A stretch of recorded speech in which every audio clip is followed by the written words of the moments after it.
அற்புதமான கவிதை ஒன்று சொல்வார்கள்.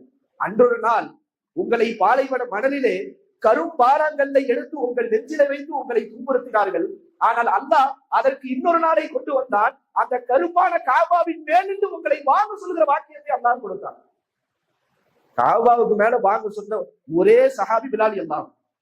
நீங்க யோசிக்கணும், எந்த அளவுக்கு உலகத்துல நமக்கு கஷ்டங்களும் துன்பங்களும் வருகிறதோ அதை எந்த அளவுக்கு நாம் அனுசரிக்கிறோமோ அல்லாஹ் அதற்கு பல மடங்கு உயர்ந்த நிலைமையை பிற்காலத்திலே கொடுப்பான். அதுதான் பிலால் அல்லாஹ் வாழ்க்கையை நம்ம பார்க்க முடியுது. ஆனா பிலால் அல்லாஹ் ரசூல் ஸல்லல்லாஹு அலைஹி வஸல்லம் அப்படி காலம் முழுக்க இணைச்சே இருந்தாங்க. எந்த அளவுக்குன்னா ரசூல் ஸல்லல்லாஹு அலைஹி வஸல்லத்துடைய வறுமையை குறித்து ஒரு ஹதீஸ் வருகிறது. அந்த ஹதீஸ்ல ரசூல் ஸல்லல்லாஹு அலைஹி வஸல்லம் சொல்றாங்க, பல நாட்கள் நாங்கள் பட்டினியாக இருந்திருக்கிறோம், சாப்பிட எந்த உணவும் எனக்கும் பிலாலுக்கும் இருக்காது. பிலாலுடைய அக்கிலே இருக்கக்கூடிய சில பேரிச்சம்பழங்களை தவிர எந்த உணவும் எனக்கும் பிலாலுக்கும் என் குடும்பத்தாருக்கும் இருக்காது என்று ரசூல் ஸல்லல்லாஹு அலைஹி வஸல்லம் சொன்னார்.